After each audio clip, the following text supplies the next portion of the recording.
اعوذ باللہ من الشیطان الرجیم بسم اللہ الرحمن الرحیم مواعظ رضویہ صفحہ نمبر 61۔ والدین کی بد دعا جلد قبول ہوتی ہے۔ حضور اقدس صلی اللہ تعالیٰ علیہ وسلم کا ارشاد ہے کہ ثلاث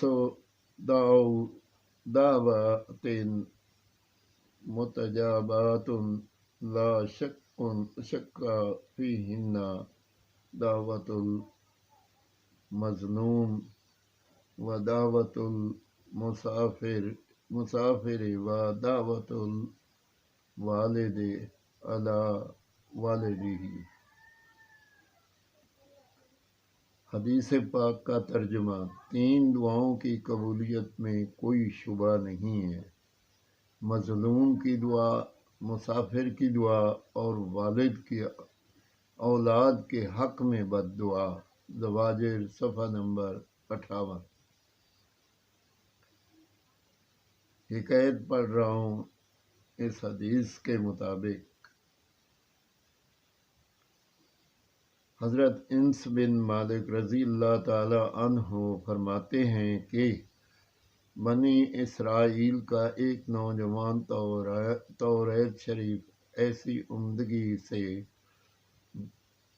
پڑھتا تھا کہ مردوں اور عورتوں کا اجتماع عظیم ہو جاتا، مگر شراب پیا کرتا تھا۔ تو اس کی ماں اس کو سمجھاتی تھی کہ اگر بنی اسرائیل کے علماء اور عباد کو پتہ لگ گیا تو تمہیں اپنے پڑوس سے نکال دیں گے۔ نوجوان نے ایک رات شراب پی اور سستی میں آ کر توریت شریف پڑھنی شروع کر دی۔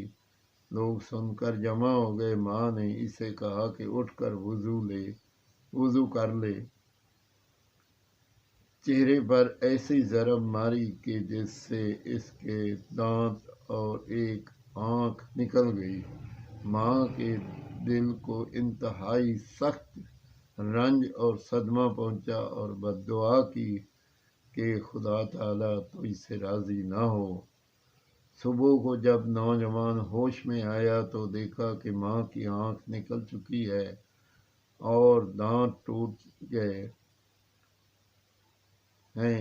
یہ دیکھ کر نوجوان بڑا پریشان ہوا۔ ماں کو سلام دینے کے بعد کہنے لگا کہ اماں جان، آج کے بعد قیامت تک میں تجھے نہ دیکھوں گا، یعنی میں کہیں جا کر عبادت میں مشغول ہو جاؤں گا اور وہیں پر ہی مر جاؤں گا۔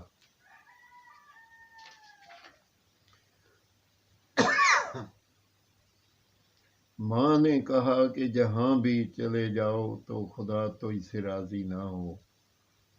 نوجوان گھر سے نکلا اور ایک پہاڑ پر جا کر عبادت الہی میں مشغول ہو گیا۔ 40 سال تک عبادت کی الہی میں ایسا مشغول رہا، ہڈیوں کا ڈھانچہ رہ گیا۔ 40 سال کے بعد آسمان کی طرف نگاہ اٹھائی اور دربار خدا میں عرض کی کہ اے باری تعالیٰ، تو نے اگر مجھے بخش دیا ہے تو مجھے بتا دے۔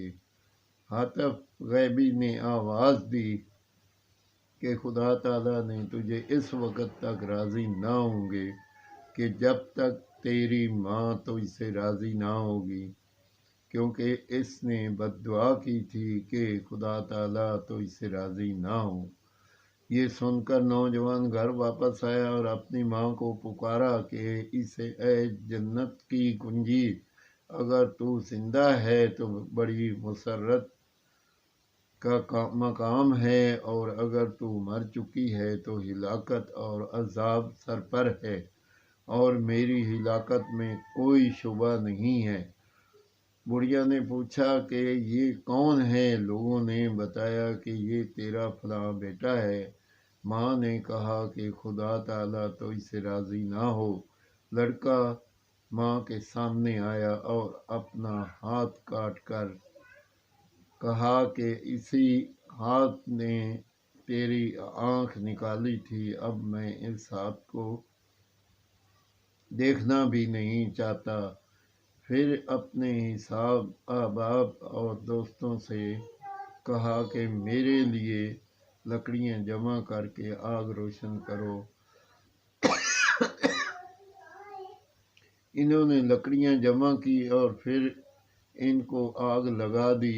نوجوان نے آگ میں چھلانگ لگائی اور اپنے جسم سے کہا کہ نار آخرت سے پہلے دنیاوی آگ کا مزہ چکھ لے۔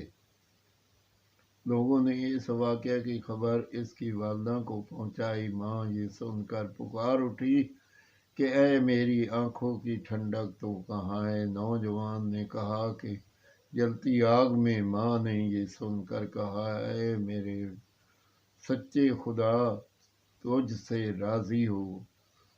ماں کا راضی ہونا تھا کہ عرش معلیٰ کا خدا بھی اس پر راضی ہو گیا۔ بحکم خدا تعالی حضرت جبرائیل علیہ السلام سے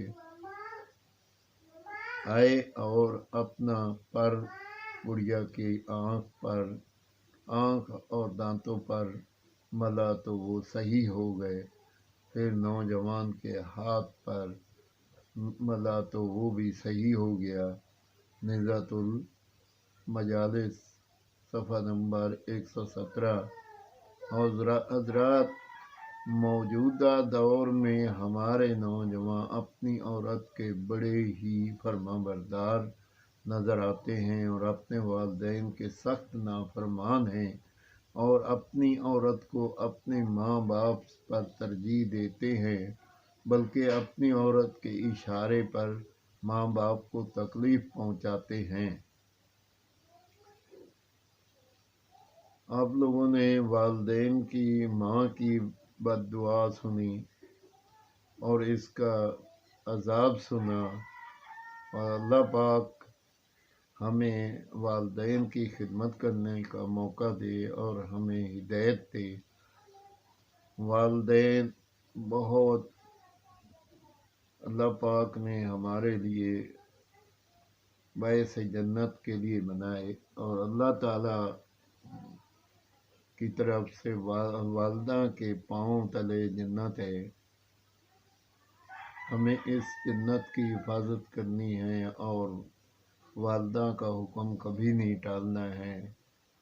اللہ تعالی سب سننے والوں کو والدین کی خدمت کرنے کا اجر دے اور خدمت کرتے رہیں اور اللہ کو راضی کرتے رہیں۔